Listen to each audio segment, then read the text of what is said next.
back, relax, and maybe get yourself a snack. Me and you gonna have a little chat about books.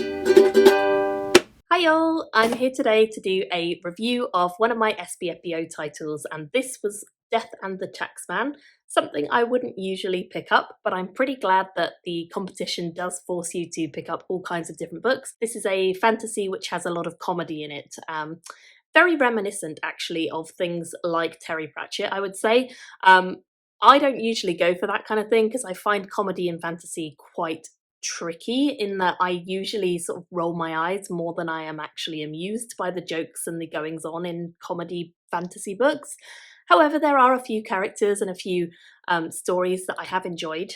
For instance, I do like Terry Pratchett's work, which does sort of focus on comedy within the fantasy realm. It's just not my go-to, and so typically I wouldn't have picked up this book particularly on a shelf, but I am pleased that I did read it because I did enjoy this one. We are following a personified version of the Grim Reaper, who is called Grim Reaper. He's a fallen angel and he is serving his time as the Grim Reaper due to events that had happened in his life being. I don't know even if angels have lives. But anyway, he is the Grim Reaper and he goes around collecting souls. However, we meet him just as he's about to harvest a new soul, but when he does go there and try to harvest the soul, he is tricked, and this trick results in him not only not being able to harvest the soul, but also from switching into the body of this soul. And that soul gets to take over his body and go and be the Grim Reaper. So obviously not a great turn of events for him right at the beginning of this story, and the rest of the book is spent largely dealing with how on earth is he going to get his body back and go back into his life as the Grim Reaper, and also what else is going on in the world.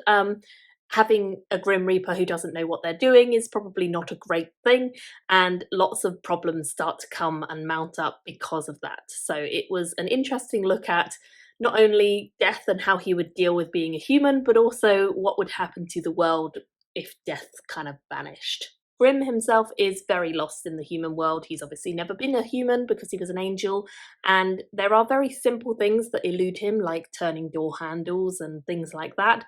So he does have some moments which are quite amusing at times. He also has some moments where I did roll my eyes slightly, but you know, that happens a lot, so it's not unusual for fantasy with me. I do think the writing in this book is particularly good. It felt very easy to navigate, very flowable, very quick and fast-paced, but you don't feel lost at any point. It's quite a small story, even though it is talking about like the grand world and what will happen if death vanishes. It still doesn't feel like it's a particularly huge storyline. It feels like actually you're just following Grimm as he tries to navigate what to do, and a couple of the people he meets along the way, and how he gets into sort of difficulties trying to explain what he needs and where he's from and so on.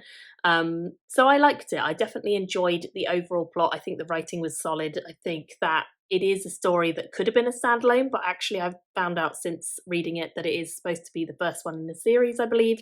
Originally, apparently, it was actually a short story, and then it was kind of developed into a book, and it's quite short. I think it's about 250 pages or something like that, so it's not super long, and it feels very fast-paced and easy to get through. I think it only took me a day really to read through it. So I definitely think that this is a story that if you like comedy, you're going to probably enjoy, and if you like sort of the personification of death and kind of the jokes and the whimsy that comes along with that, then I think you're going to enjoy this.